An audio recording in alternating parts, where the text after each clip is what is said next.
Okay, let's take a big deep breath. Now, we have gone over what we have been communicating to our supporters, how we are communicating to our supporters. And if you have gone over each of those things and you believe that you have done all that you can for this campaign and you still can't reach your goal, maybe it's time to review the strategy plan for that campaign entirely. And that seems like a lot of work, but I don't want to freak anyone out.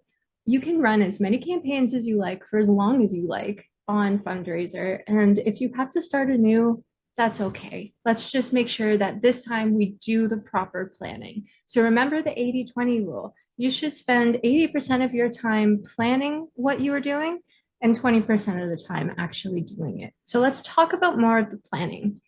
And to begin with that, unfortunately, we are going to have to do some math. I'm very sorry, but it is very, very easy math. Don't worry. And what this math is doing is trying to find the size of audience we need for the goal that we have. And for that, we have the divide by 5 rule. And to get this rule, basically, our audience size equals our campaign goal divided by the average donation divided by the conversion rate. And the conversion rate is the amount of people who actually donate on a campaign versus how many people who have visited the campaign. And if you don't know what any of these numbers are, you can use Fundraiser's generalized numbers. And so our average donation is about 100 US dollars per donor. And the conversion rate is about 5%. So about 5% of people who view a campaign will donate to it. If you have already run campaigns on Fundraiser, you might have a different conversion rate, and you can find that via the analytics on your campaign. But if you don't know what number to use, or if you don't have any idea what your conversion rate might be, this is a really good way to just kind of generalize an idea of how big of an audience you might need. So when you consider we have the average donation divided by the conversion rate, if we use Fundraiser's numbers, that's 100 divided by 0.05, which is approximately your campaign goal divided by 5 will get you your audience size. So that's the divide by 5 rule. What I'm saying is look at your goal and then look at the size of audience that you have. So if you have a $10,000 goal, then you're basically going to need an audience of about 2,000 people to hit that $10,000 goal. And if you have less than that, then you probably need to focus more on building your crowd or lower your goal. Now, we do have entire webinars on building, buying, borrowing a crowd. So we're not going to go too much into that aspect of it. But there are other ways that we can look at our campaign to either maybe break our goal down into smaller campaigns or some simple ways to quickly grow our audience. First thing I want to talk about is micro projects. So micro projects are a layout or template of campaign that you can do on Fundraiser.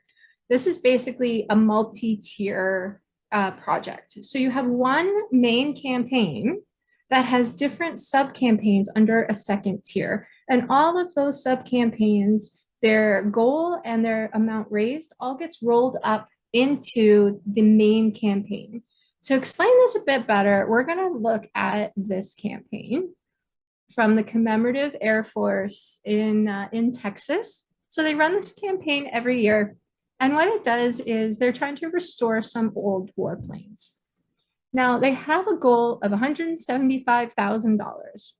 They could have run one basic campaign that says, here are some of the planes we're trying to restore, donate towards restoring those planes. They could very easily have done that, but the chances of them being successful as they were, doing one simple standard campaign is probably not very high. Instead, what they did was they created a micro project. So they broke that goal down into smaller, more attainable goals that each have their own story to tell. Let's go down here, and you can see here, there are 44 different planes that we could choose based on our interests. So rather than just supporting this campaign overall, I can look at which of these planes I might resonate with. And here at Fundraiser, we all really like Rosie because she's named after Rosie the Riveter, and who doesn't love some strong female influencers?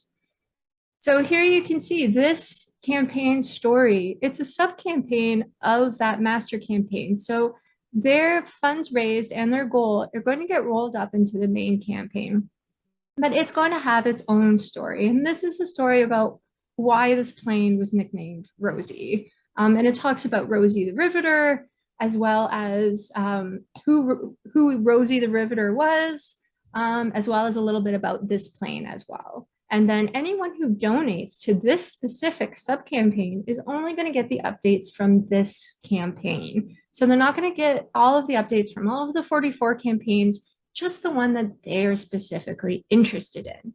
So micro projects could be a valuable way for you to break down a big goal into a smaller, more attainable one. And you don't have to run all campaigns simultaneously. You can run them one after another, or run 3 at once and then release some more later, whatever you choose. Now, we do want to look a little bit on growing our crowd, because this is one bit of the equation that that divide by 5 rule that we can influence. We can influence the amount of crowd that we have. So to do this, if you don't have the crowd to fund your project, this is going to be the biggest thing that you can do. You need to focus on growing your crowd. And one of the ways that we mentioned in our Build, Buy, Borrow crowd website, but the one that I'm going to focus on right now is actually a different kind of multi-project. So the micro project, a multi-tier campaign, and that's called peer-to-peer.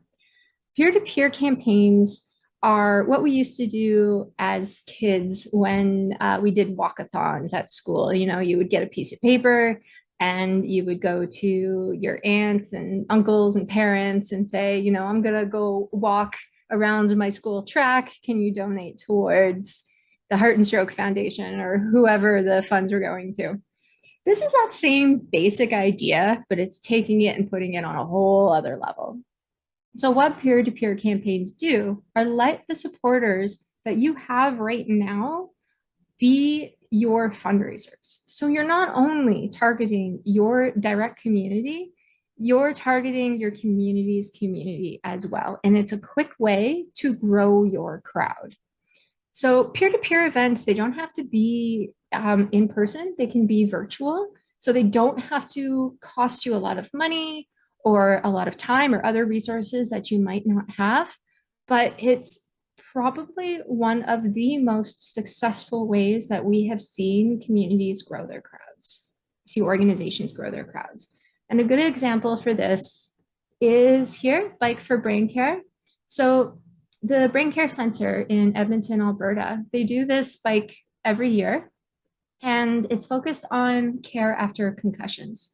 So this is a really good way to communicate the impact of the story, because obviously we should be wearing helmets when we ride our bikes, because if we don't, it could end up in a concussion. So that's why they do this bike race every year.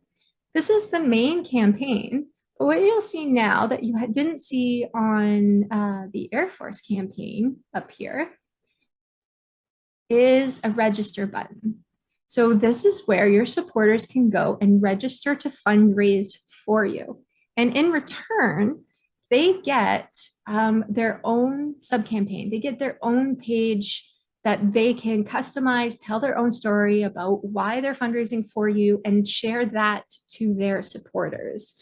And then you as the organization get all of the donor information, and there you go. You have just grown your crowd to hopefully a significant amount larger than what you had before.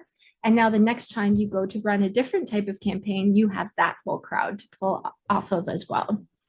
We do have lots of guides online, as well as on our homepage. You can see a bit more information about peer-to-peer campaigns and get some more examples on those. but we do recommend that as one way to easily grow your crowd. Look at peer-to-peer campaigns or its sister layout, do it yourself, which basically just takes out the leaderboard aspect and means that your fundraisers can do whatever they like to fundraise for you. It doesn't necessarily have to be for an event that you're doing.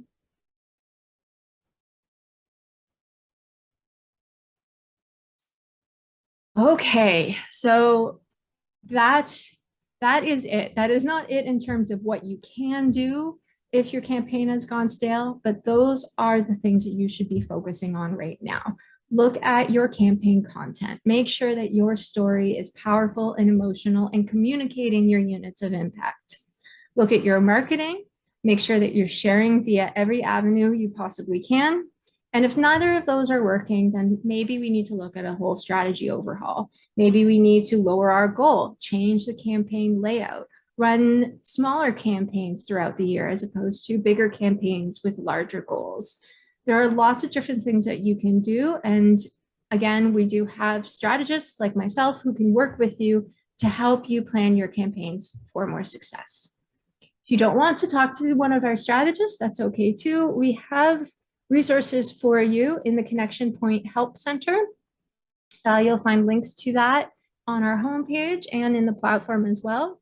The Fundraiser Hub. Now, this is where you have access to your peers. So other nonprofits or organizations or just people running campaigns for a good cause. You can ask them what their challenges were like and what they did to mitigate those challenges.